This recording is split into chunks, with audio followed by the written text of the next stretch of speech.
우리 지난 시간에 함께 나눴던 주제는 신은 왜 모든 사람을 선하게 만들지 않았나. 하나님은 선하게도 악하게도 만드신 것이 아니라 사람을 순수하게, 그래서 선을 택할 수도 악을 선택할 수도 있게 만드셨다. 인격에 관한 한 하나님은 억지할 수 없고 강제할 수 없기 때문에 우리가 우리 속으로 낳은 자녀들도 우리의 어떤 완력으로 굴복시키지 못하잖아요. 결국 그들이 머리가 깨어지고 우리만큼이나 잘하고 우리보다 더 크게 자랄 때 우리가 그들을 억어할 수 없는 것처럼 그들이 스스로 자원하는 마음으로 부모에게 효도한다면 그게 정말로 소중한 일이 되지만은, 그렇다고 효도하지 않는다고 우리가 모가지를 비틀어서 우리 앞에 굴복시키고 효도하게 할 수는 없는 거예요. 인격에 관한 한 그렇게 하면 안 되는 거죠. 그래서 하나님 우리를 로봇으로 만들지 않으시고 완전한 자유로운 인간, 참된 자유의 의지를 가진 사람으로 만드셨다. 참된 자유의지를 만드셨다라는 것은 선택이 자유롭다라는 거죠. 하나님을 하나님이라고 말할 수도, 하나님을 하나님이 아니라고 말할 수도 있는 자유예요. 그러나 하나님이 왜 그렇게 인간을 그냥 일괄적으로 선하게 만들지 않았을까? 그럼 로봇이죠. 로봇이라 내 마음속 중심에서 우러나오는 하나님에 대한 존엄한 사랑을 고백할 수 없는 거죠. 우리가 우리 자녀들 mp3 녹음해 놓고서 아버지 사랑합니다, 아버지 사랑합니다 1000만 번 해봐도 그것이 크게 감동이 안 되잖아요. 왜냐하면 인격이 아니기 때문에. 그러나 인격인 내 아들이, 내 딸이 내 앞에 와서 나에게 사랑한다라고 진심 어린 고백을 하면 그거보다 좋을 게 없죠. 10명의 자식을 낳았지만은 낳을 때마다 부모의 기대는요, 이 아이가 나에게 굉장히 보배로운 자녀가 될 거다. 이 자녀가 그 누구보다도 선하고 아름다운 세상에 그 둘째가 라면 서러울 만큼 귀한 아들이 될 거다, 귀한 딸이 될 거다, 그러면서 아기를 낳아 기르고 키우죠. 그러나 키우는 과정 속에서 참 어렵고 힘든 일들이 많죠. 기대하고는 다르게 다른 엉뚱한 방향으로 튈 때도 있어요. 마치 그런 것처럼 오늘 우리가 하나님께서 우리 인간을 만드셨을 때 참된 의지의 자유, 선택의 자유를 주시고, 물론 그 가운데서 모든 사람들이 하나님을 하나님이라고 고백하고 하나님을 바르게 섬길 거라고 기대하진 않으셨을 거예요. 오염된 세상에서 그렇게 하진 않으셨어요. 그러나 절반이라도, 아니 10,000명 중에 1명이라도, 아니면 인류 가운데 단 한 사람이라도 하나님을 바르게 하나님이라고 고백하는 한 사람만 있으셨어도 하나님은 인간을 창조하셨을 거라고 저는 믿어져요. 그래서 하나님 앞에서 우리가 정말로 아름다운 하나님의 자녀됨을, 그 참된 인격과 선한 의지 가지고 바른 선택을 하며 살아가려면 분별력이 필요하다고 지난 시간에 말씀드렸죠. 그 분별력은 12가지 분별력에 대한 얘기를 하셨어요. 그 말씀을 드렸어요. 처음에는 진위, 참과 거짓을 분별할 수 있어야 되고, 선악, 선한 것과 악한 것을 분별할 수 있어야 되고, 미추, 아름다운 것과 추한 것, 이것을, 그래서 이 진선미, 위악추, 그죠? 세상은 진선미를 가리죠. 미스코리아 진선미. 그러나 진선미가 진정한 의미의 진선미는 아니라는 거예요. 그죠? 그러나 하나님의 말씀 안에서 우리가 말씀을 열심히 읽고 듣고 묵상하고 하나님 말씀 안에 우리가 깨어있다 보면은 이것을 가릴 만한 성령의 지혜가 우리 가운데 임한다라고요. 그래서 우리의 지혜대로 선택하는 것이 아니라 하나님의 지혜로 우리가 현명해질 수 있음을 하나님 우리에게 은혜를 허락하셨어요. 솔로몬도 자기 지혜로 그렇게 큰 지혜의 사람이 된 것이 아니죠. 하나님께서 그 지혜를 허락하시사 온 사람들 가운데 전에도 후에도 없을 최고의 지혜를 솔로몬에게 허락해 주셨다라고 말씀하셨죠. 하나님으로부터 지혜는 온 임하는 거라고. 잠언에도 하나님을 경외하는 것이 지혜의 근본이다라고 말씀하고 있으니까요. 또한 성속을 가리는 것, 거룩한 것과 속된 것을 분별하고, 또 허와 실, 껍데기와 알맹이를 가리는 것, 귀천, 귀한 것과 천한 것을 가려내는 것, 선후, 먼저가 무엇이고 나중이 무엇인지, 경중, 가볍게 다뤄야 할 것과 무겁게 다뤄야 할 것, 그리고 적부, 적당한 것과 적당하지 않은 것, 이것을 가려내야 된다고. 바른 것과 그릇된 것을 가려야 되고, 본말, 본질적인 것과 비본질적인 것을 가려내야 된다. 공사, 그래서 공적인 일과 사적인 일을 구별해야 된다. 그래서 이 12가지 분별, 쥐니 선악 위추어실, 성속 귀천 선우 경중, 적부 정오 본말 공사, 이 12가지 분별력을 우리가 가져야 된다. 22번째로 오늘 우리가 함께 나눌 주제는요, 하나님이 존재한다면 증거는 뭐냐? 그래서 우리가 조금 오늘 재미없을지도 모르지만 어려운 이야기를 좀 드리려고 그래요. 하나님이 계신지 안 계신지 그 증거를 대봐라. 오늘 그리스도인들이 뭐 하나님이 계시다고 자꾸만 떠드는데 너희들 한번 증거 대봐라. 그런데 여러분, 하나님이 계신지 안 계신지 증거를 찾는 믿음은요, 진짜 좋은 믿음이에요.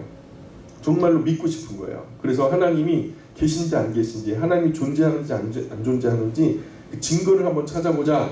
일반적으로 모든 사람들의 마음이 그렇거든요. 그래서 이 일반적으로 절대자, 조물주, 그분이 존재하는지 안 존재하는지에 대한 의구심이 우리만 있었던 게 아니라 과거로부터 아주 오래된 시절에 그분이 계실까? 안 계실까? 뭐 이런 일반적인 의구심들이 있었단 말이에요. 그것을 뭐라 그러냐면 철학적인 사고라 그래요. 철학적인 고민이 있었다는 거예요. 우리가 가만히 보니까 세계 만물을 바라볼 때 인간이 지은 것도 아파트건 배건 자동차건 참 멋지지만 그거보다 훨씬 더 멋지고 복잡하고 아름다운 세상 만물을 볼 때 인간보다 더 뛰어난 어떤 지적 설계자가 있다는 것을 부인할 길이 없는 거예요.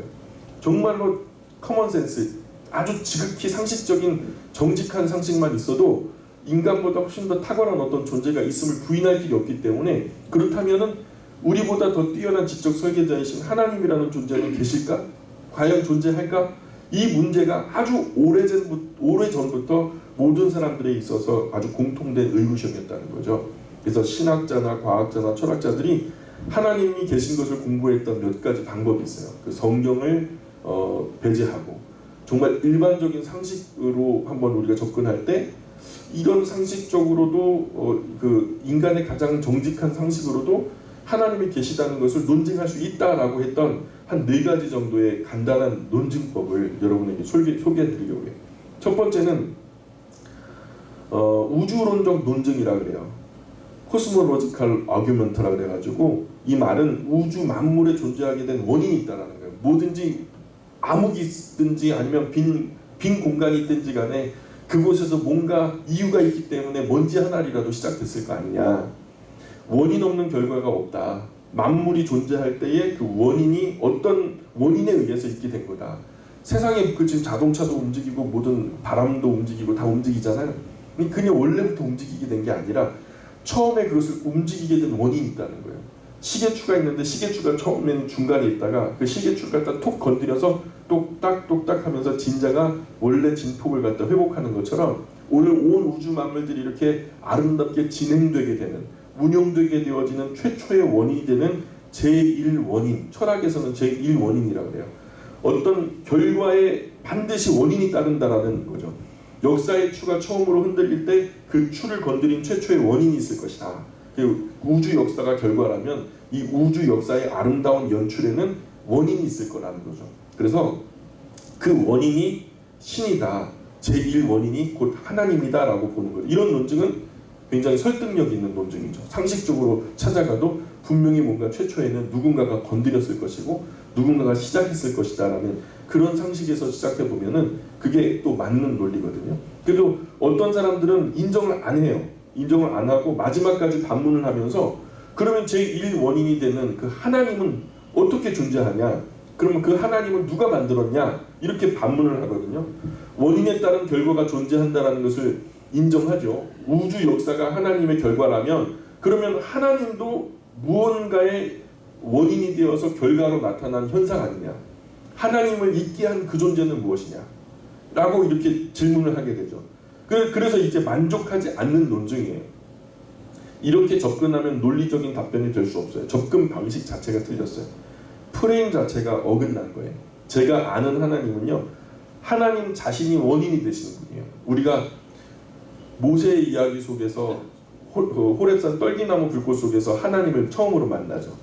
그 사그라지지 않는 불꽃 속에서 하나님이 야, 이곳은 거룩한 곳이니 너의 발에서 신을 벗어라. 그리고서 모세가 신을 벗고 그 앞에 굴복하면서 뉘시니까 하니까 나는 나다 하면서 모세에게 너는 내 백성의 그 고통 소리가 내게 상달되었으니까 내 백성을 데리고 나와라 하면서 사명을 하나님께서 모세에게 허락하시죠. 그러면 제가 하나님 그들에게 갔을 때 그들이 너를 보내신 하나님의 이름이 뭐냐라고 물으면 하나님의 이름을 뭐라고 얘기해야 됩니까? 그랬더니 하나님이 자신을 소개하기를 나는 스스로 있는 자이니라 그랬거든요. 스스로 있는 자. 이게 어려운 말로 해서 자존자라고 해요. 자존자. 여호와라고 하는 단어가요. 원래는 여호와 스스로 있는 자라고 하는 거예요. 근데 거기다가 함부로 설만이 하나님의 이름을 부를 수 없다. 우리가 아버지 이름도 함부로 부를 수 없잖아요. 그런 것처럼 천지를 지으신 창조주 하나님의 이름을 어떻게 사사로이 부를 수 있냐. 그래가지고 히브리어 아도나이라고 하는 단어가 있는데 그게 주님이라는 뜻이에요. 주님이라는 단어에서 모음을 취해서 이 스스로 있는 자라고 하는 그 단어에다가 그 자음에다가 모음을 붙여버린 거죠. 그러니까 단어 하나가 발생하는데 그게 야훼, 여러분 잘 아시는 여호와라고 하는 이름이 바로 거기서 비롯된 거예요. 그래서 나중에 이제 그분의 이름에 관한 소개를 조금 이따 해드릴 텐데, 하나님은 다른 어떤 존재가 만들어낸 또 다른 결과가 아니라는 거예요. 하나님은 스스로가 원인이 되고 스스로 결과가 되는 거예요. 우리는 우리 어머니 아버지로부터 비롯됐지만, 그러나 하나님은 하나님 스스로가 원인이 되고 하나님 스스로가 결과가 되어지는 거예요. 그래서 스스로 있는 자. 역사 속에, 인류 역사 속에 나는 스스로 있는 자니라, 그런 얘기 들어보셨어요? 아마 한 번도 못 들어보셨을 거예요. 자신이 원인이 되고 그 자신이 결과가 되시는 분. 그래서 하나님이신 거죠. 그분만이 하나님이신 거죠. 그래서 우주론적 논증은 바로 만유의 원인, 만유와 만물의 원인이 되는 분은 하나님이시다. 이렇게 간략하게 이제 하는 논증이죠. 얘기가 좀 길지만 요거에 좀 더 자세하게 들어가면은 많은 갑론을박이 있지만 대략적으로 제가 공부한 바로는 우주론적 논증, 신에 대한 논증은 이런 이야기의 흐름을 갖고 있어요.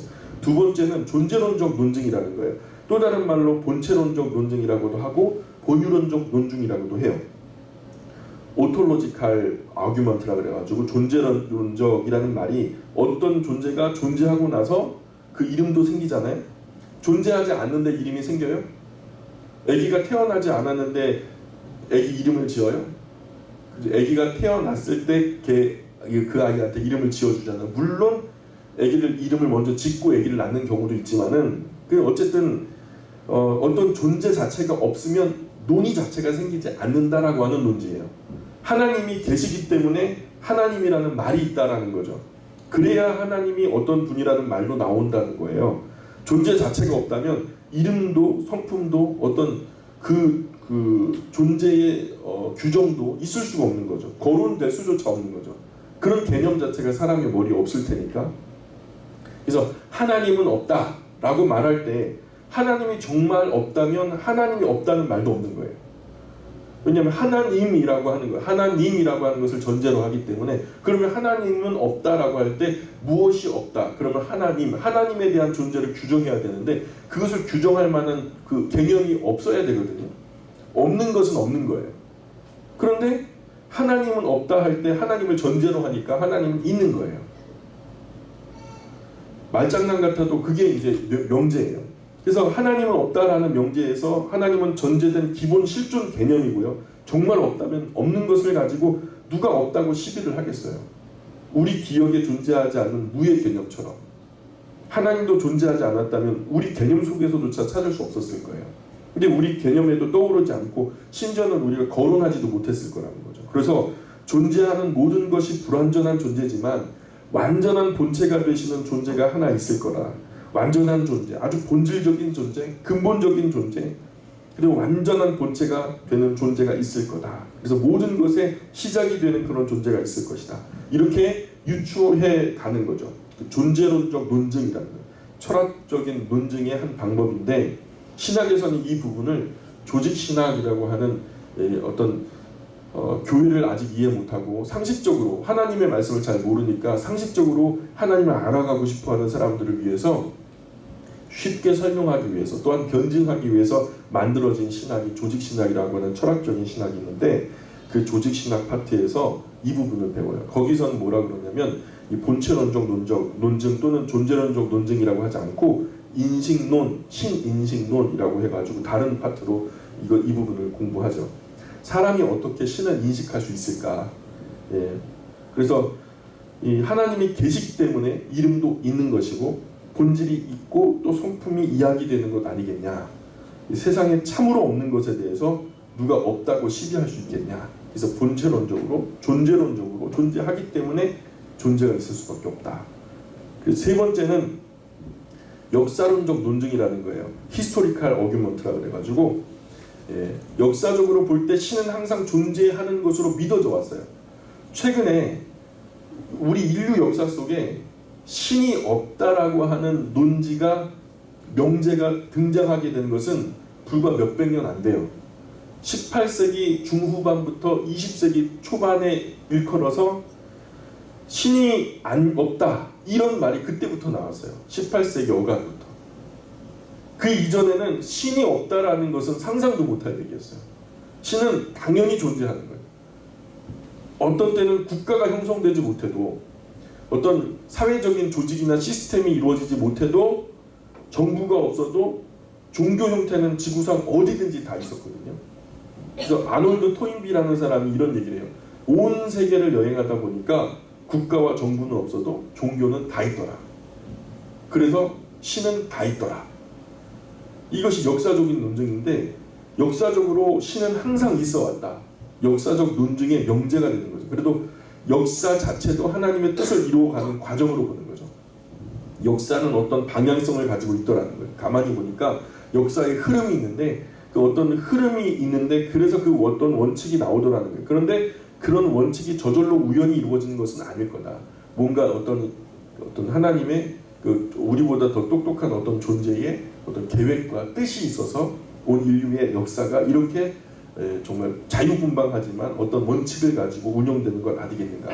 그래서 분명히 역사를 움직이는 신이 계신다고 보는 것이 역사적인 논증법이고요. 네 번째는 도덕론적 논증이에요. 도덕적 논증이라고 모럴 어규먼트라고 그러는데 임마누엘 칸트라는 분이 정리한 거예요. 설교 중에도 몇 번 말씀드렸지만 칸트는 아주 유명한 철학자죠. 이 철학을 위해서 결혼도 하지 않고요. 평생 독신으로 살았던 사람이에요. 순수 이성 비판이라든가 실천 이성 비판 같은 유명한 책을 남기기도 했고요. 칸트라는 사람이 신은 정말로 존재하는가 이런 다른 논증은 만족하지 못하지만 한 가지는 부인할 수 없더라. 그게 뭐냐면 내 마음속에서 후천적으로 배운 것이 아니라 내가 엄마 뱃속에서 태어나면서부터 내 안에 가지고 태어난 것이 무엇이 있었는데 그게 뭐냐면 도덕적인 양심이라는 거예요.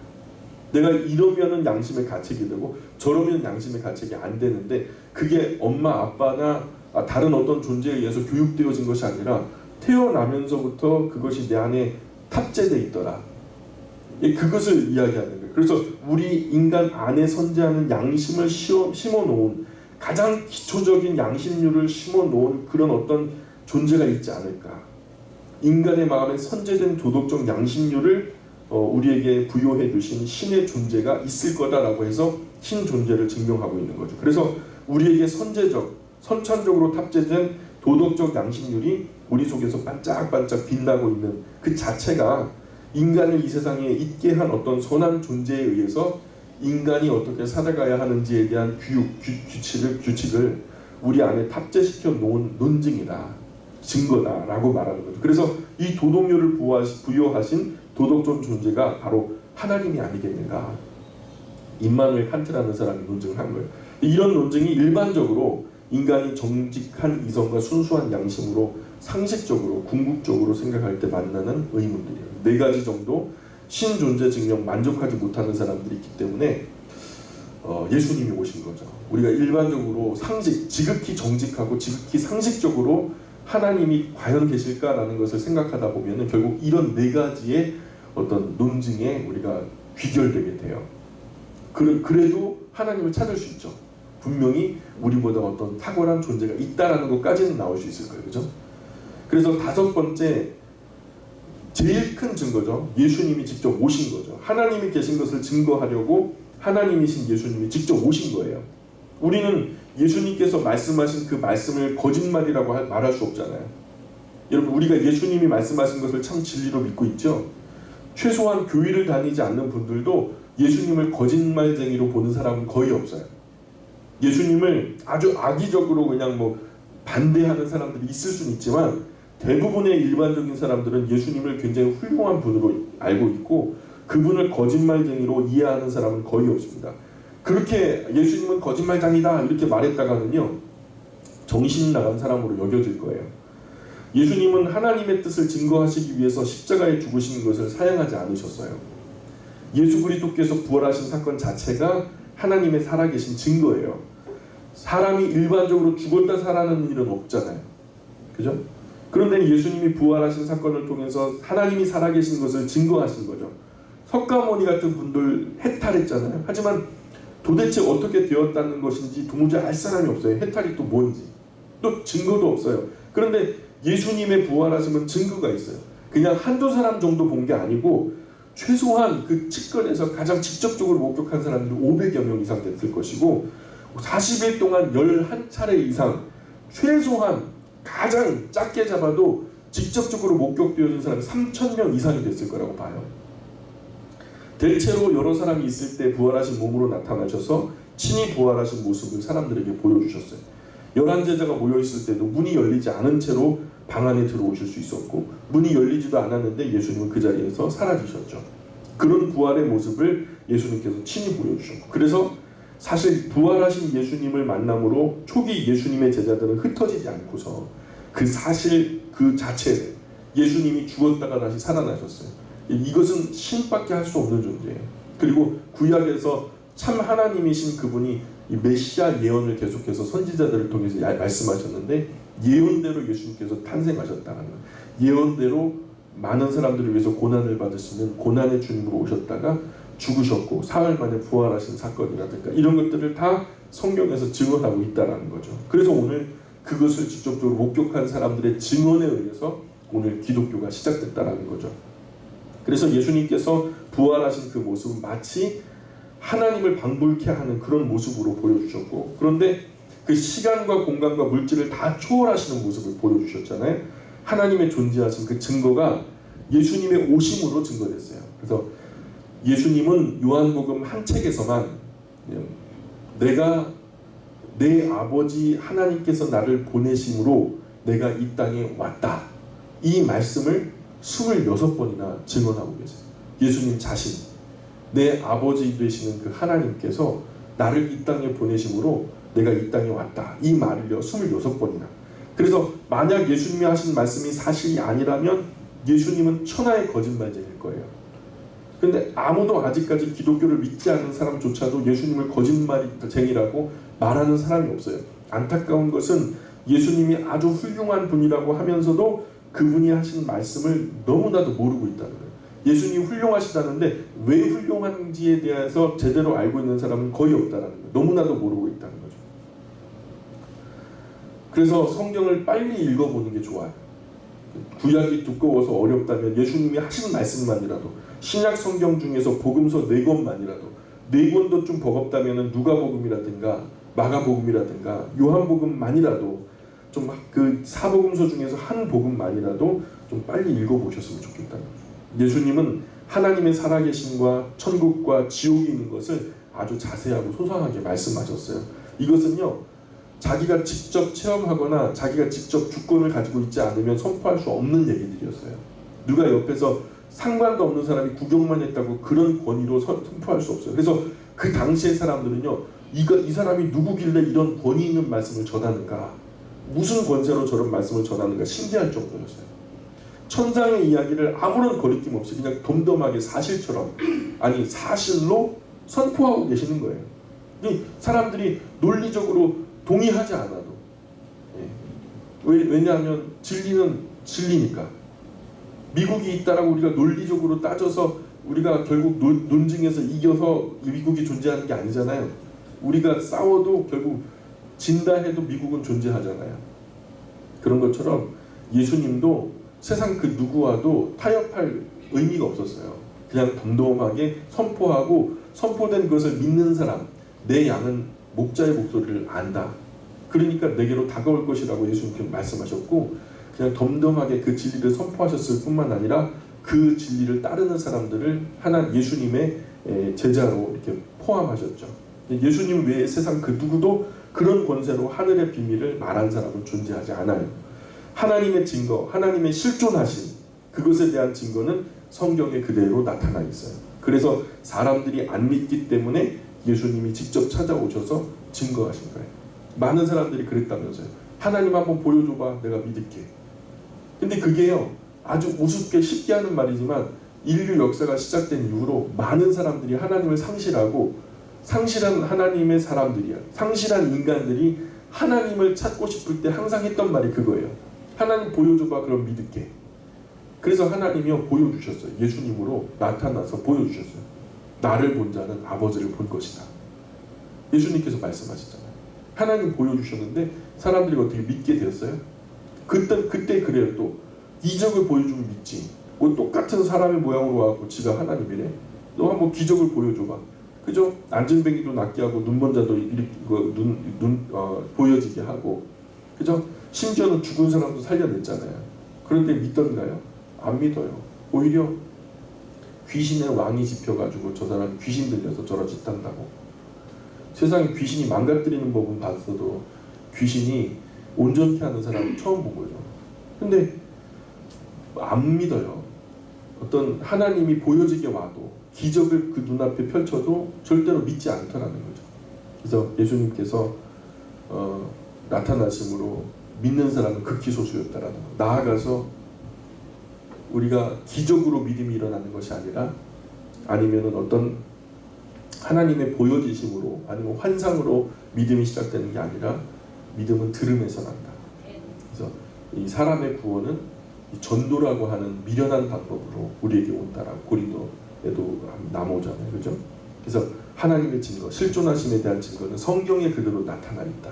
우리가 정직한 심령으로 진짜로 진실하게 상식적으로 성경을 접근하면 그 상식 하에서 하나님이 충분히 목격될 수 있을 만큼 이렇게 우리를 배려하셨어요. 그래서 하나님은 숨어 계시지만 아주 깊이 숨어 계시진 않아요. 숨바꼭질하는데 너무 깊이 꼭꼭 숨어버리면 재미 하나도 없죠.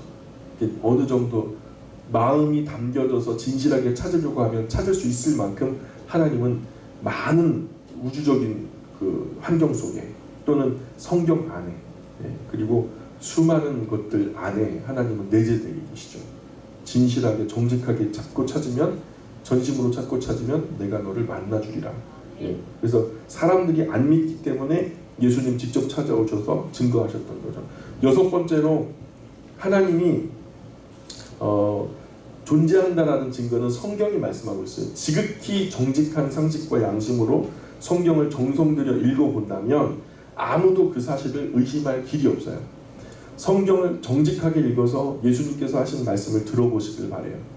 성경 전체가 하나로 증거하는 말씀을 들어보면 하나님의 계심을 부인할 길이 없어요. 유명한 영화가 있어요. 배너라고 하는 영화인데, 뉴 웰리스라고 하는 감독이 그 영화 감독이 하나님의 존재를 부인했던 사람이에요. 무슨 하나님이 있긴 뭐가 있냐고, 다 신화라고, 다 거짓말이라고. 자기가 한번 확실하게 하나님이 없다라는 것을, 하나님의 존재를 한번, 그 존재가 존재하지 않는다는 사실을 한번 증거해 보겠다라는 거죠. 그래서 뉴웨일스 감독이 그때부터 성경을 읽기 시작해요. 성경에 나타난 오류를 찾기 원했던 거죠. 그래서 열심히 성경을 읽는 가운데에 하나님에 대한 오류를 찾는 게 아니라 하나님이 실제로 계심에 대한 증거를 찾아버렸어요. 그래서 성경을 열심히 읽다가 보니까 이건 아닌데, 이게 내가 알고 있는 이게 거짓말이네, 그리고 하나님은 정말로 계셨네. 그래서 성경을 읽다가 하나님의 존재의 허위를 알아낸 것이 아니라 읽으면 읽을수록 하나님의 살아계심이 인식되더라는 거죠. 그래서 하나님의 살아계심을 인정하면서 하나님 나에게 인격적으로 만나주시면 감사합니다. 그래서 하나님께 선물을 드리듯이 만든 것이 배너라는 영화예요. 자기가 그 안에 있는 주인공이 돼서 하나님을 인지하지 못하다가 우여곡절 끝에 하나님을 만나 하나님을 나의 하나님으로 고백하게 되어지는 그 전사와 같은 모습으로 자신을 그렇게 대입시키죠. 그러니까 우리가 하나님의 존재를 인식하는 다른 길보다 가장 안정적인 방법이 성경을 읽어보는 길이 가장 인격적이고 가장 쉽고 안전하고 좋은 길이에요. 그런데 우선 성경을 읽으실 때 혼자 읽지는 마시고 좋은 안내자를 만나서 성경을 바르게 읽으셔야 돼요. 그러면 하나님을 더 쉽게 안전하게 만날 수 있어요. 우리가 어떤 책을 읽어도 그 책의 저자가 주장하는 그런 어떤 논지의 관점에서 읽는 사람이 있는가 하면 어떤 사람은요 그 책의 지역적인 이야기 별로 중요하지 않은 것에 목숨 걸고 막 그냥 이것은 틀렸다라고 말하는 사람이 있거든요. 이 성경의 바른 길을 찾기 위해서는 먼저 그것을 바르게 인식하고 건강하게 이해하는 성경의 안내자, 그 안내자를 통해서 성경을 함께 바르게 읽을 때에 아주 쉽게 하나님을 찾아갈 수 있는 거죠. 그 읽어보다가 목사님 찾아가지도 않고 하나님 만났다. 그리고 그냥 지금 그 목사님 저 어디 그냥 기도원에 계신다 막 그러면서 정말 이 한국 교회가 그래서 혼란스러워진 거거든요.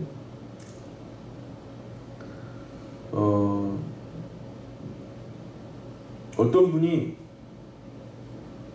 하나님이 계신 거 보여주면 믿을게 그랬어요. 그랬더니 그 농촌의 어르신 한 분이 그 하나님 보여주면 믿을게 그랬더니 그 교회 목사님이 그러더래요. 당신 그러면 집에 가셔서 제가 주는 이 책 2번만 읽고 오시라고 해서 읽을까 하고서 이 두꺼운 책을 드린 거죠. 근데 이분이 또 워낙 유학자였고 또 공부하기를 좋아하시는 데다가 마음이 맑고 순수하고 참 맑았어요. 근데 이분이 2번에 있는 가운데 그 성경 안에 나타난 하나님을 만난 거죠. 그래서 그 목회자가 되겠다고 신학을 하고 늦깎이 신학생이 돼가지고 신학을 하고 목사님이 되셔서 지리산 안에서 지금 20년 동안 목회하고 계시죠. 정말로 건강하게 진실하게 목회하시는 귀한 목사님이시죠. 성경을 처음부터 끝까지 창세기부터 계시록까지 읽어보시기를 강권합니다. 만약에 창세기부터 읽는 것이 너무 부담되면 신약성경 누가복음부터 또 사도행전으로 가셔서 그 다음에 많은 서신들을 거쳐서 요한계시록까지 읽어나가시면 참 좋을 것 같아요. 예수님이 하신 말씀만 들어도 하나님이 계신 것과 또 지옥이 있음을 부인할 길이 없습니다. 또 하나 주제는요. 하나님은 어떤 분인가? 하나님은 어떤 분인가?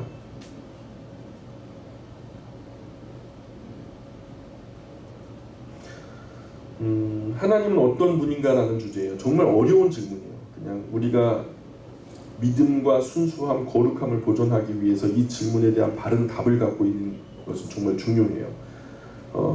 많은 사람들이 너 하나님 믿는다면 하나님 어떤 분이야? 라고 질문할 수 있잖아요.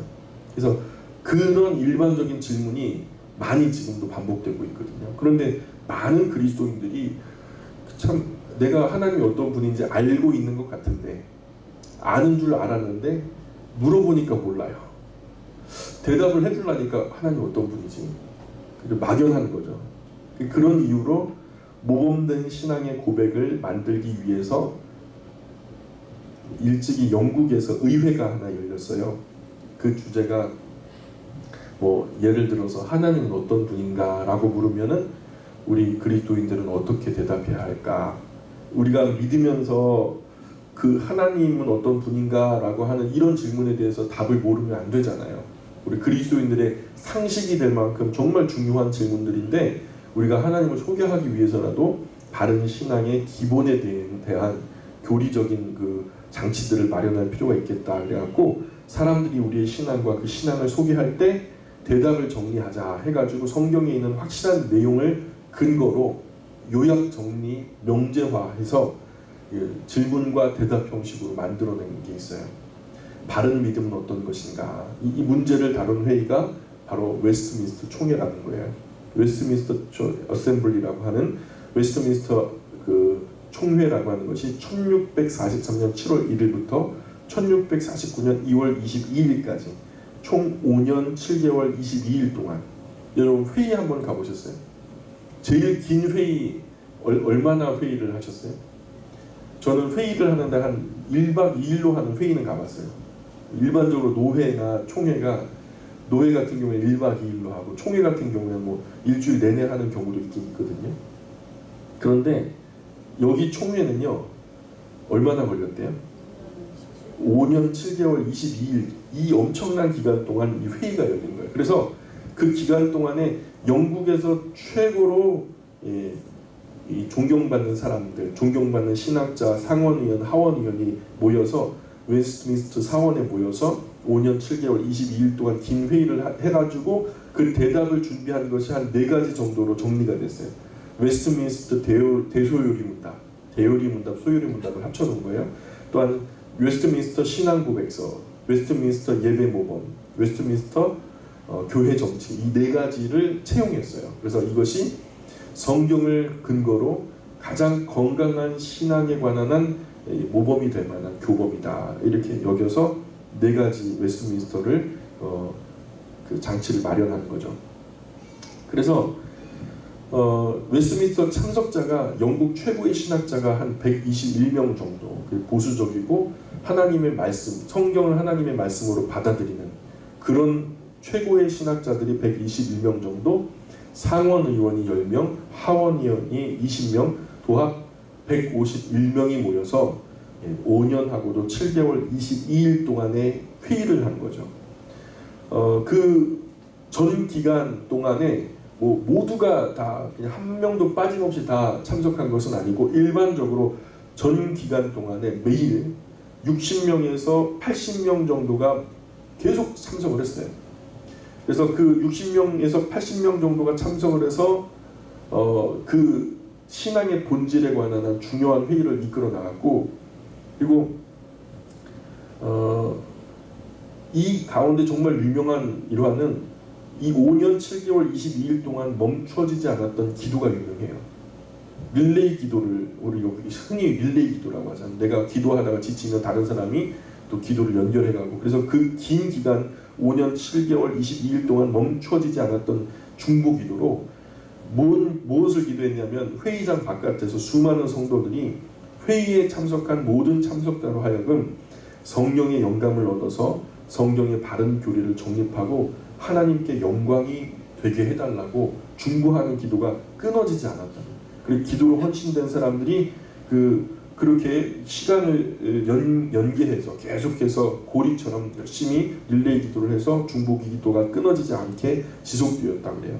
그리고 웨스트민스터 사원 안에는 회의를 하잖아요. 그리고 밖에는 기도초소에서 끊이지 않는 중보 기도, 회의 진행 내내, 회의 시간 내내 바깥에서는 중보 기도가 이루어진 거죠. 그리고 회의에 참석한 인원들 중에서 입을 벌려서 발언하는 사람들이 적어도 한 20여 명 정도 사람들이 일어나가지고 서로 성경의 지식을 가지고 하나님의 말씀을 근거로 해서 그 말씀으로 이것이 바른 것입니다, 저것이 바른 것입니다 라고 얘기할 때에 또 다른 20명은요, 그들이 발언한 그 입에서 나온 말씀들이 과연 하나님의 말씀인 성경 말씀에 부합하는가, 이것을 근거로 계속해서 찾아가면서 아주 정밀하고 정직하게, 정확하게, 성실하게 분별하기 위해서 20명의 발언자들 뒤에 20명의 또한 검증단이 있었다라는 거죠. 그래서 그렇게 기도하면서 만들어낸 신앙 고백서가 웨스트민스터 신앙 고백서라는 거죠. 한번 읽어볼만 하죠. 그죠? 이 정도의 열정이면 좀 읽어볼만 하죠. 아닌가 보네. 읽어볼만 하죠. 이 정도 열정이요. 이 대소요리 문답 꼭 한번 읽어볼 만한 충분한 가치가 있어요. 그래서 하나님 앞에서의 바른 회의의 결과를 위해서 5년 7개월 22일 동안의 회의 자리를 지키는 것도 일반적인 인노는 어려운 거예요. 우리가 5년 7개월 22일 동안 회의 참석할 수 있겠어요? 이게 참 엄청난 열정이거든요. 상상하기 어려운 일이에요. 그리고 그 기간 동안 매일 아침 9시에 모여서 기도하는 거예요. 매일 아침 9시에 모여서 기도하고 9시에 자 이제 회의 시작합니다 할 때 먼저 하나님께 경건하게 9시에 모여서 기도하고, 회의장에 들어설 때마다 그 회의장 들어가는 입구에서 줄 다 서가지고 오른손 번쩍 들고서 선서하기를, 하나님 앞과 교회 앞에 선서하기를, 하나님과 교회를 유익하게 하는 발언 외에는 일절 다른 발언은 하지 않겠습니다 라고 선서를 하고 서약을 하고 회의장에 들어섰다는 거죠. 그래서 웨스트민스터 신앙 고백서가 그렇게 권위 있게 지금까지 받아들여지고 있는 거예요. 그래서 이 과거 역사 속에서 이 정도의 진지함으로, 이 정도의 사심 없이, 욕심 없이 성경에 나타난 진리를 진실하게 탐구하는 회의가 없었어요. 자그마치 5년 7개월 22일 동안 그 긴 회의를 거쳐서 승인된 문서니까 우리가 한 번쯤은 한번 읽어보고 진지하게 생각해 볼 필요는 있는 거죠. 우리가 신앙의 근간에 고민과 어려움을 느낄 때 우리는 제일 먼저 성경을 펴서 읽어야 돼요. 그죠? 성경을 펴서 읽어야 돼. 그런데 우리가 성경이 주제별로 있지는 않잖아요. 우리가 원하는 어떤 대답들이 잘 정리되고 적유가 되는 게 아니잖아요. 일반적으로 우리가 평상시에 성경을 잘 읽지 못하는 분들은 어떤 말씀이 어디 있는지 헷갈리잖아요. 그렇기 때문에 성경이 주제별로 정리가 된 것이 아니기 때문에 아주 궁금한 주제가 있을 때 빨리 찾아보거나 하기가 어려운 것이 사실이잖아요. 그럴 때 우리 앞서 진지하게 고민했던 신앙의 선배들의 땀과 눈물, 기도와 헌신의 열매인 웨스트민스터 신학 고백서를 참고하면 진짜 유익이 된다라는 거죠. 왜 제가 밑도 끝도 없이 이런 웨스트민스터 총회에 대한 얘기를 꺼냈냐? 자, 한번 보세요. 웨스트민스터 대유리 문답, 소유리 문답, 우리가 세례 받을 때, 여러분 우리가 세례 학습 받을 때 이거 다 했거든요. 기억나실지 모르지만, 예, 웨스트민스터 신앙 개요서라 그래가지고 대유리 문답, 소유리 문답을 갖다 문답 형식으로 제가 공부를 시켜드렸고 또한 스스로 공부하셨던 기억도 있을 거예요. 중요한 교리에 대해서 문답 형식으로 정리했다는 뜻이거든요. 문답이라고 해요. 그래서 대오리 문답은 우리가 믿는 진리에 대해서 196가지 문제와 대답으로 되어 있고요. 소유리 문답은 우리가 믿는 진리에 대해서 107가지에 대한 질문과 대답으로 아주 친절하게 질문과 대답이 쉽게 이루어지고 있어요. 그래서 그 소유리 문답 107문 문답 속에 4번 문답이 뭐냐면 바로 하나님은 어떤 분이신가? 라는 질문이 나온다는 거예요. 이 얘기 하려고 여기까지 말씀드렸어요. 사실 웨스트민스터 신앙 소유리 문답 중에서 웨스트민스터 회의 중에도 다른 부분에서는 일사천리로 진행되던 회의가 정말로 중요한 질문이라고 일반적인 사람들이 일반적으로 질문하는 질문들을 추려냈는데 그 중에서 하나님은 어떤 분이신가에 대한 질문이 있었다는 거죠.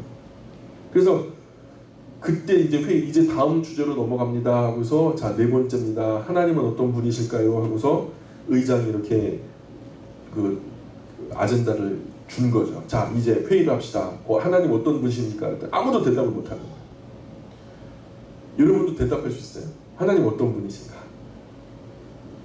모두 한마디로 어떻게 규정할 수가 없는 거예요. 당시도 모두 답을 하지 못했어요. 어떻게 유한한 인간이 무한한 하나님을 어떻게 지금 규정할 수 있겠나? 한마디로 정리하기가 너무 어려워서 전전긍긍 고민하는데 답이 나올 리가 없죠.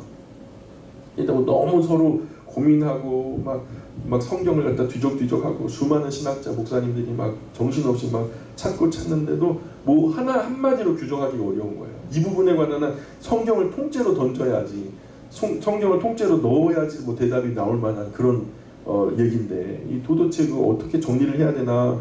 뭐 얼버무리는 대답은 누군가 할 수 있을지 몰라도 진짜 정직한 대답은 고민이 되잖아요. 회의장 모두가 정말로 제대로 바른 답을 얻고 싶었던 거죠. 그렇게 고민하다가 너도 나도 바른 답을 달지 못하고 모두가 지쳐버린 거죠. 이게 지치면 어떻게 돼요? 지치면은 출출해져요. 배고파요.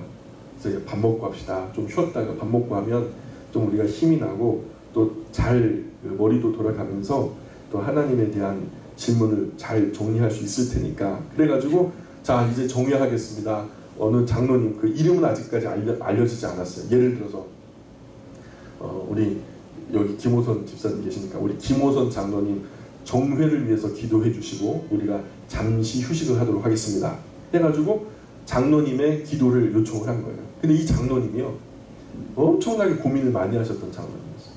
이 장로라는 것이 장로교의 장로만이 아니라 치리와 말씀을 선포하는 것이 공의되는 것이 목회자도 장로거든요. 장로의 영역에 속하는데 이 장로님이 고민을 너무 많이 한 나머지 그 기도 속에 하나님의 어떤 실존을 갖다가 이렇게 언급하게 된 거예요. 그래서 장로님이 정례를 위해서 기도문 속에 열거되는 하나님의 성품이 모든 회원들 마음속에 깊은 감동으로 새겨지기 시작했어요. 그래서 하나님의 지혜와 거룩하심, 그 공의와 선하심, 그 진리의 무한하심, 온전한 영이신, 영원 불변하신 하나님, 이 기도 끝에 회원들이요 그 고민하던 것에 대해서 큰 어떤 해가를 맞은 것처럼 아멘 하고서 다 같이 기도를 하고 마친 거죠. 그래서 그리고 그 장로님의 기도문을 중심으로 하나님은 어떤 분이신가 라고 하는 질문에 대해서 답을 달아가기 시작해요. 그래서 그 존재와 지혜와 능력과 거룩하심과 공의로우신가 선하신가 그 진리에 있어서 무한하시고 영원불변하시는 영이십니다 라고 하는 대답을 소유리 문답 4번에 대한 그 대답을 가지고 오게 된 거죠. 그렇게 기도로 하나님께 영광 돌린 것이 모든 의원들의 공감을 이끌어냈고요. 성령의 감동으로 이 4번 질문에 대한 답변이 아주 명료하게 정리가 되었죠. 요리문답 4번을 보면 장로님의 기도문 그대로 답이 나온 거예요. 그래서 웨스트민스터 신앙 고백을 만들 때 하나님께 영감으로 성령의 영감으로 의원들을 감동하셔서 고백서가 만들어진 것으로 교회가 지금까지 그것을 권위 있는 고백서로 받아들이게 됐고, 우리 장로교가 항상 신앙의 근본을 물을 때 이 웨스트민스터 신앙 기요서와 대소요리 문답을 바탕으로 우리의 신앙을 점검하는, 그래서 시험하는, 과연 학습을 받을 만한가, 과연 세례를 받을 만한가라는 질문을 하게 되는 거죠. 그래서 그것을 바탕으로 이 부분을 성경에 나타난 하나님을 중심으로 좀 쉽게 간단하게 좀 이 시간 제가 정리를 해드릴게요. 10가지 정도로 정리를 드릴 건데, 첫 번째는 하나님은 어떤 분이신가? 여러분 한번 읽어주실래요? 시작. 하나님은 어떤 분이신가? 예, 계속 읽어주세요. 하나님은 전지전능한 분이시다. 예, 하나님은 전지전능한 분이시다. 제가 좀 유식하게 보이려고 한문을 좀 넣었어요. 예. 모든 것을 아셔요. 그리고 모든 것에 능하신 하나님, 그분이 바로 우리 하나님이시다. 성경이 공히 말씀하는 바 그것을 명료한 명제로 만들어가지고 이렇게 교리화한 거죠. 두 번째, 하나님 어떤 분이시냐면 그 답변을 읽어주세요. 시작. 하나님은 소속 예, 안 계신 곳이 없이 모든 곳에 계시는 하나님이시다. 이것을 쉽게 말해서 편재하신다. 모든 곳에 존재하신다. 이렇게 표현하죠. 또 세 번째는요. 시작. 하나님은 영원불변하시다. 영원불변, 영원토록 변치 않는 분이에요. 성경에도 여러 번 변치 않으시는 분으로 말씀하고 계셔요. 우리 인간은 시시때때로 변덕을 부리잖아요. 작심삼일도 아니고 아침 저녁이 다르고요. 아침 저녁은 뭐예요? 시시때때로 그냥 달라지는 거예요. 우리 사람은 변덕이 심해서 믿기 어려워요. 아침에 틀림없이 해줄게요. 그런데 저녁에는 아유 나도 모르겠어요. 그래요. 그러니까 사람은 믿기가 어려워요. 그러나 하나님은요 변치 않으세요. 내가 그렇게 해줄게 그러면 분명히 해주셔요. 우리만 변치 않으면 되는 거예요. 하나님은 오늘 이 세상에 하나님은 변치 않고 그 자리에 서 계신데 그 약속에 변치 않고 응답하는 사람을 찾고 계시는지도 모르겠다는 생각이 들어요. 자, 네 번째로 하나님은 완전하시고 거룩하시다. 하나님은 완전하고 거룩하신 분이세요. 하나님과 비교할 다른 신은 없어요. 예, 오직 홀로 하나이시고 홀로 완전하시고 하나님은 절대적인 분이시죠. 그렇기 때문에 거룩하신 분이세요. 그래서 네 번째는 그렇고, 다섯 번째 시작. 하나님은 사랑이 많으신 분이시다. 하나님의 큰 사랑을 예수 그리스도를 통해서 경험한 사도 요한이요. 하나님은 사랑이 많으신 정도가 아니다. 하나님은 자신이 그냥 사랑이시다. 그렇게 요한일서에 고백하고 있어요. 그 정도로 하나님은 사랑과 은혜가 충만하신 분. 되게 많은 사람들은 하나님이 굉장히 두려운 분으로만 이해를 하거든요. 그래서 하나님과 가까이 지내는 게 굉장히 두려워지는 거죠. 그러나 성경이 우리에게 말씀하는 사실은요, 하나님은 우리와 항상 함께 깊은 교제를 이루고 싶어 하시는 사랑과 은혜가 아주 충만하신 그런 하나님으로 우리에게 묘사를 하고 계세요. 그래서 그런 하나님으로 우리가 잘 믿어야 되는데, 일반적으로 우리가 하나님의 말씀을 바탕으로 하나님을 믿는 게 아니라 그냥 어떤 목회자의 설교라든가 어떤 신앙의 분위기를 통해서 하나님을 믿다 보니까 성경이 말하는 바 하나님이 아니라 내가 생각하는 하나님을 믿게 되는 경우가 많더라는 거죠. 그래서 잘못된 경우라는 거죠. 여섯 번째로 하나님은 어떤 분이신가? 시작. 하나님은 오래 참으시는 분이시다. 예, 하나님이 오래 참으시는 분이시죠. 그렇다고 하나님의 이런 성품을 오해해서 우리가 죄를 지어도 하나님이 아무 반응이 없으니까 이렇게 까불어도 되네? 이렇게 거짓말해도 되네? 이렇게 죄를 지어도 괜찮네? 하면서 그렇게 생각하면 크게 곤란한 거예요. 예, 하나님은 다만 오래 참으실 분이에요. 오랫동안 충분히 회개할 기회를 주셔요. 그 잘못을 했더라도. 그 잘못한 부분을 충분히 바로잡을 기회를 주시는 거죠. 그런 선한 마음을 죄를 지어도 무반응인 무감각한 하나님으로 오해하면 곤란한 거예요. 야, 하나님은 우리가 이렇게 까불어도 꼼짝도 안 하셔. 우리가 이렇게 죄 지어도 하나님 반응 없으셔. 괜찮아, 범죄해라. 이거는 하나님이 못 보는 줄 알고, 하나님이 모르시는 줄 알고, 하나님 무시하고 죄된 삶을 즐기면 결국 큰일 나죠. 예, 하나님의 자비로우심을 이용해서, 하나님의 오래 참으심을 이용해서 그것을 악용하지 말라는 거예요. 오래 참으시는 하나님의 선하심을 악용하지 말라는 거예요. 언젠가는 깨달을 때가 있겠지 하고서 기다리시는 선한 아버지의 마음을 호도하지 말라는 거죠. 그래서 전도서 12장 14절에는 이런 말씀이 나와요. 시작. 하나님은 모든 얘기와 모든 은밀한 일을 선악하게 칭찬하시니라. 전도서는 누가 썼죠? 솔로몬이 썼죠. 솔로몬이 늙어서 모든 것을 즐겨보고 모든 것을 후회하면서 헛되고 모든 것이 헛되구려. 결국 내가 내 눈에, 내 마음에, 내 생각에 추구하는 모든 것들을 다 추구해봤지만 다 모든 것이 헛됐어. 그러나 다만 우리가 청년의 때 곤고한 날이 있어 아무 날이 없다고 할 때가 이르기 전에 우리가 하나님을 기억해야 돼. 우리의 창조자를 기억해야 해 하면서 12장, 전도서의 맨 마지막 장이 12장인데 12장이 그렇게 시작되더니 12장의 마지막, 전도서의 맨 마지막 절이 바로 이 말씀이에요. 전도서의 맨 마지막 절. 결국 하나님은 모든 행위와 모든 은밀한 일을 선악간에 심판하실 거다. 알기나 알아라. 이렇게 결론을 맺죠. 7번째는 하나님 어떤 분이실까요? 시작. 하나님은 용서에서 주권을 예, 연속해서 8번째로 하나님은 어떤 분이실까요? 하나님은 인간을 창조하셨고 인간의 생사하고 돌아가시니라. 예, 그래서 그러니까 하나님을 떠나서 나라나 개인이나 잘 되거나 복받는 길은 전혀 없어요. 하나님과 분리되어서 잘 되는 길은 세상에 존재하지 않아요. 이것을 일찍 깨닫는 사람은 복이 있는 사람이에요. 그래서 빨리 하나님께로 돌아와서 좀 부족하지만 어렵지만 가난하게라도 연약하게라도 하나님 앞에서 시작하는 것이 가장 지혜로운 방법이에요.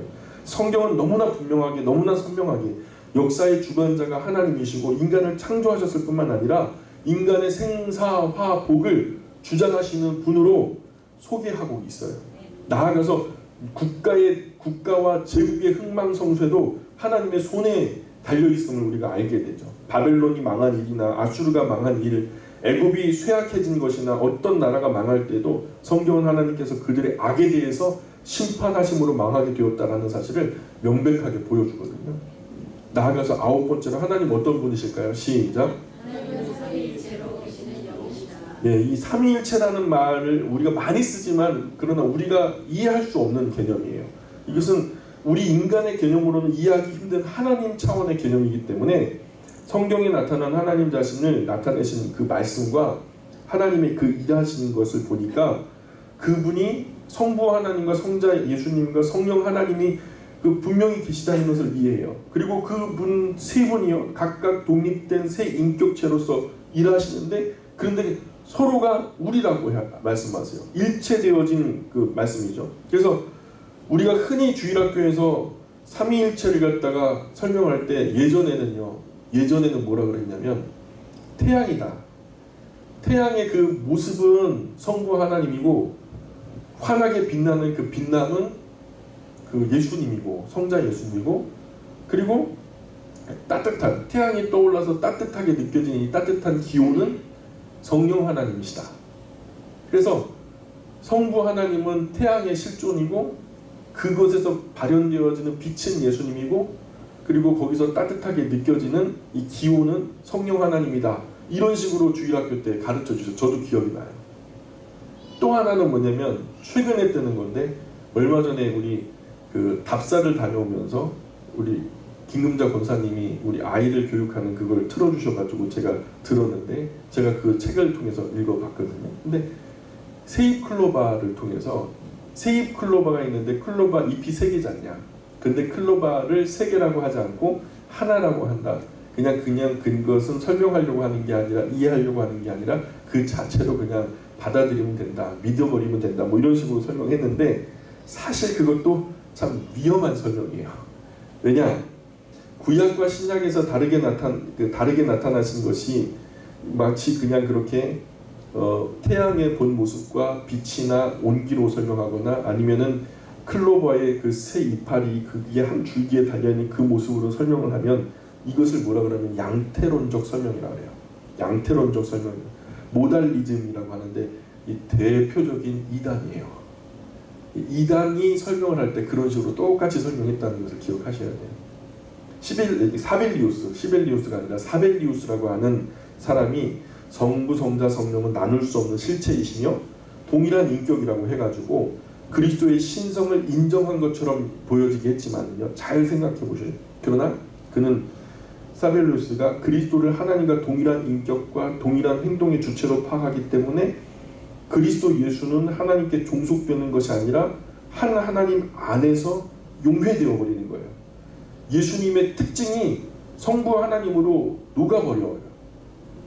그리고 그리스도의 독특한 인격이 영지주의라고 하는 그 늪속으로 그 신성은 말할 것도 없이 직접적으로 또다시 성부 하나님께로 흡수돼 버려요. 그래서 성령 또한 독자적인 인격을 지니지 못하고 선제적인 존재를 지닐 수 없게 되어버리고요.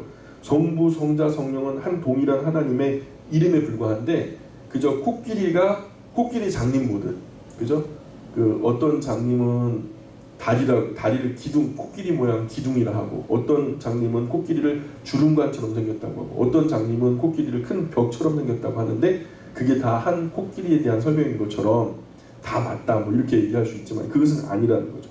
그것은 전혀 다른, 지금 이것을 양태론적 군주론이라고 해요. 모달리스틱 모나치아니즘이라고 하는데, 양태론적 군주론은 성자와 성령이 뚜렷하게 구별되는 새 인격 차이를 간과하고 있어요. 확실히 다르거든요. 성부 하나님의 사역과 성자 예수님의 사역과 성령 하나님의 일하심이 확실하게 차이가 있거든요. 이 삼위일체는 동일한 영원한 신의 본질에서 성부는 성자의 아버지로, 성자는 성부의 아들로 존재하고요, 성령은 성부와 성자의 영임을 말하고 있어요. 이 신적인 인격들이 새 고유한 내적 상호관계 안에서 서로 존재하고 있는 거예요. 따로따로 존재하고 있는데, 그리고 하나님은 성부와 성자, 성령의 독자적인 구별의 삼중적인 계시에서 우리를 향해서 일하고 계시는 거죠. 그 어떤 인격도 다른 인격들에 흡수되거나 하나 되지 않아요. 따로 하나 존재하지만 분명하게 여겨지는 구별성이 있어요. 우리가 성경 전체를 가만히 반복적으로 읽다 보면은 확실히 틀린 거예요.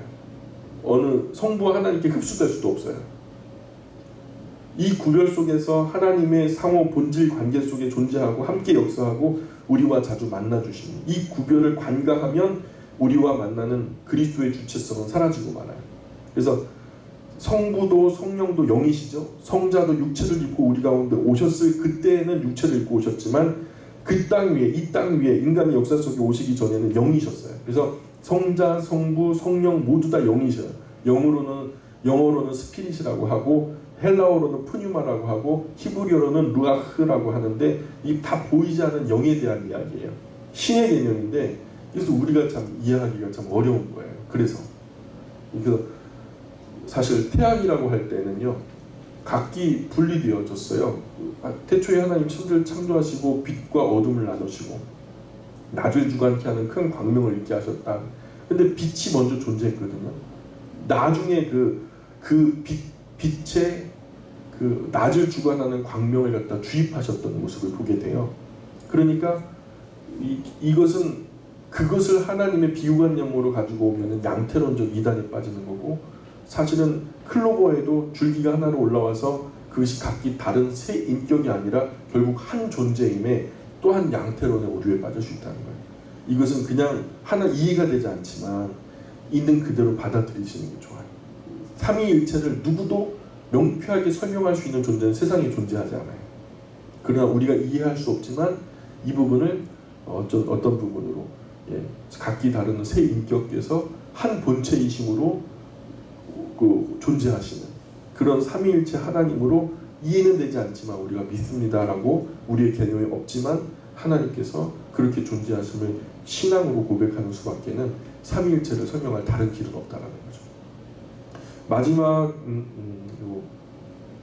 10번째로 하나님은 어떤 분이신가? 시작. 성경 신구약 66권 중에서 맨 마지막 책이 요한계시록이잖아요. 요한계시록에 나타난 이 세상의 끝 모습은 하나님께서 온 세상 만물과 인간을 어떻게 심판하시는지 또 어떻게 재판하시는지 그 모습이 잘 그려지고 있는데 하나님은 온 세상을 최종적으로 심판하시는 하나님이라는 사실을 잘 알아야 돼요. 그래야 사람이 방자한 삶을 살지 않는다는 거죠. 우리가 죄를 마음대로 범하면서 괜찮을 줄 알지만 인간이 죽은 후에는 반드시 심판이 있음을 성경은 아주 확실하게 가르치고 있다고요. 아까도 우리가 전도서 12장 마지막 절에서 함께 읽었던 것처럼 한번 읽어볼까요? 시작! 하나님 모든 행위와 모든 은밀한 일을 선악간에 심판하시리라. 예, 그래서 이것이 확실하게 성경이 가르치는 거예요. 결국 우리의 모든 인류의 그 우주적인 역사 끝에는 하나님의 어미하신 심판이 있다. 이것을 믿고 따르는 사람들이 오늘 하나님의 자녀들, 그리스도인들이 되어야 된다는 거죠. 그래서 하나님은 지혜와 능력과 거룩과 공의와 선하심과 그리고 진리에 있어서 무한하시고 영원 불변하시는 분이다 라고 하는 이 소유리 문답 4번 문항에 대한 답변이 1차적으로 이루어지고 또한 제가 나름대로 준 그 답변했던 10가지의 답변이 이렇게 정리하면은 하나님에 대한 설명이 좀 이루어질 것 같습니다. 기도하겠습니다. 귀하신 하나님, 은혜와 사랑 감사합니다. 하나님, 오늘 우리가 하나님의 하나님 되심을 바르게 고백하면서 살았으면 좋겠습니다. 우리의 마음에 욕심이 만들어낸 하나님이 아니라 성경이 말씀하는 바로 그 하나님을 믿었으면 좋겠습니다. 하나님, 우리가 우리의 욕심에 치우쳐서 하나님을 괴물로 만들어 버렸습니다. 용서하여 주시고 하나님, 성경이 말씀하는 바 참 인격적이신 하나님을 다시금 만나 우리가 바른 하나님을 섬기며 바른 하나님께 예배하는 아름다운 하나님의 자녀들 다 될 수 있도록 은혜 내려 주옵소서. 감사하며 예수님의 이름으로 기도합니다. 아멘.